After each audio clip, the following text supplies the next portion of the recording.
6 दिसंबर सन 1956 को बाबा साहब डॉक्टर अम्बेडकर इस दुनिया को अलविदा कह गए थे। लेकिन बाबा साहब की आखिरी दिन कैसा था? 5 दिसंबर सन 1956 की सुबह डॉक्टर बाबा साहब अम्बेडकर देर से सोकर उठे।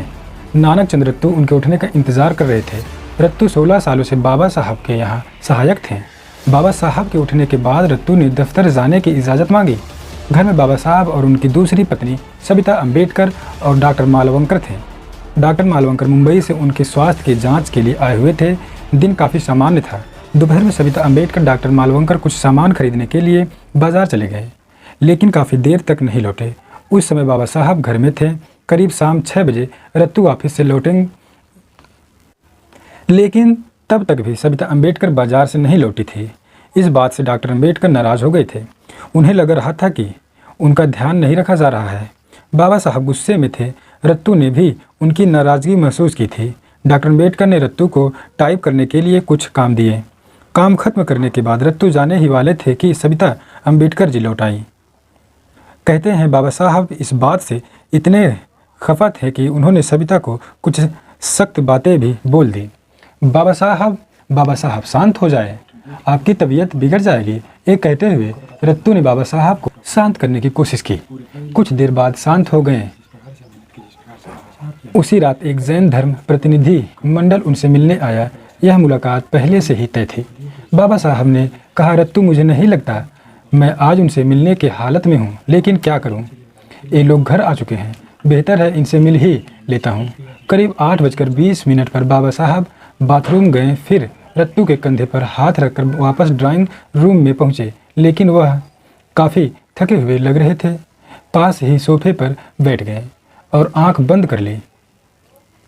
कुछ मिनट तक सब शांत थे। जैन नेता उनके चेहरे के तरफ देखे जा रहे थे।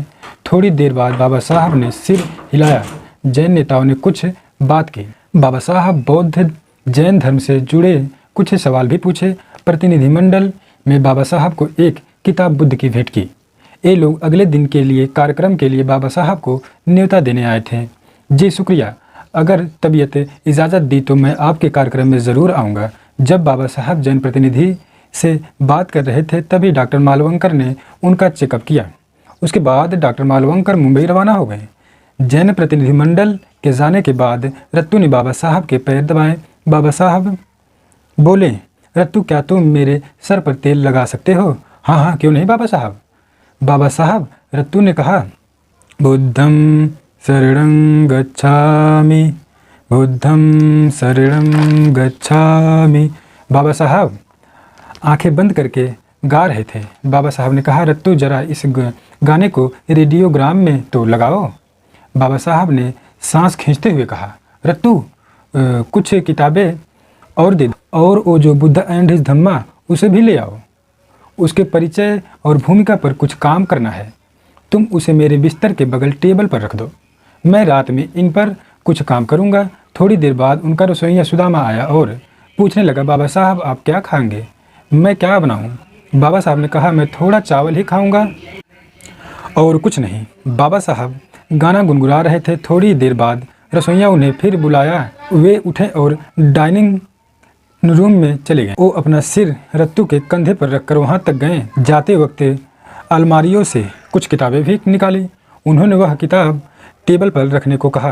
रात में खाने के बाद वे फिर अपने कमरे में आ गए। बाबा साहब कुछ देर तक कबीर का गाना गा रहे थे। चल कबीरा तेरा भव सागर डेरा, चल कबीरा तेरा भव सागर डेरा।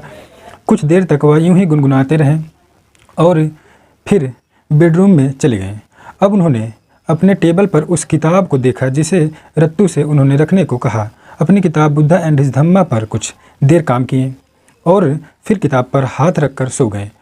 अगली सुबह जब सविता अम्बेडकर हमेशा की तरह सुबह में उठी तो उन्होंने बिस्तर की तरफ देखा। बाबा साहब के पैर हमेशा की तरह अंदर ही पाया। बाबा साहब पढ़ते पढ़ते ऐसे ही हमेशा सो जाया करते थे, लेकिन जब कई बार बोलने के बाद बाबा साहब कोई जवाब नहीं देते तो सविता अम्बेडकर को एहसास हुआ बाबा साहब के शरीर में कोई हरकत नहीं हो रही है। वो ज़ोर से चिल्लाई। उन्होंने तुरंत अपनी कार नानक चंद रत्तू को लेने के लिए भेजी। कुछ देर बाद रत्तू आए तो देखें सविता रो रही थी। वे बिलख रही थी कि बाबा साहेब दुनिया छोड़कर चले गए। रत्तू ने बाबा साहब के छाती पर मालिश की और बाबा साहब के हृदय को हरकत में लाने की कोशिश की। हाथ पैर हिलाया डुलाया, उनके मुंह में कुछ लिक्विड डाला, लेकिन कोई फायदा नहीं। बाबा साहब शायद रात में सोते समय गुजर चुके थे। बाबा साहब उठिए ना, आप कुछ बोलते क्यों नहीं? बाबा साहब उठिए ना, आप क्यों कुछ बोलते क्यों नहीं? देखो मैं आ गया, मुझे कुछ काम बताइए बाबा साहब मुझे कुछ काम बताइए। ऐसा नानक चंद रत्तू कहते हैं। रत्तू जोर जोर से रोने लगे। सविता की रोने की आवाज़ तेज हो चुकी थी। रत्तू ने पास के लोगों को दुखद सूचना दी और फिर केंद्रीय मंत्रिमंडल के सदस्यों को भी बताया जाता है कि प्रधानमंत्री नेहरू को सूचना मिलते 26 अलीपुर रोड पहुंच गए। कहते हैं कि नेहरू यह नहीं चाहते थे कि बाबा साहब की अंतिम संस्कार दिल्ली में हो, क्योंकि दिल्ली में वर्ण व्यवस्था के कट्टर समर्थक और गांधी की समाधि थी। नेहरू नहीं चाहते थे कि गांधी से बहुत बड़ा कद रखने वाले डॉक्टर अम्बेडकर की समाधि हो दिल्ली में, क्योंकि यह उनकी पार्टी विचारधारा के लिए चुनौती बन सकता था। जरा सोचिए, मुंबई चैत्यभूमि पर कितना बड़ा जनसैलाब उमड़ा है। अगर बाबा साहब की समाधि दिल्ली में होती तो आप जनसैलाब की कल्पना कर सकते हैं। लेकिन नेहरू समेत कुछ लोगों ने उनका मृत शरीर मुंबई भिजवा दिया, जहां बौद्ध धर्म के अनुसार बाबा साहब का अंतिम संस्कार किया गया। मुंबई चौपाटी में लाखों लोगों ने उनके अंतिम संस्कार में हिस्सा लिया। आज चैत्यभूमि अम्बेडकरवादियों के लिए सबसे बड़ा तीर्थ बन चुका है। बाबा साहब युगों युगों तक हमें यूं ही प्रेरणा देते रहेंगे। नमो बुद्धाय। जय।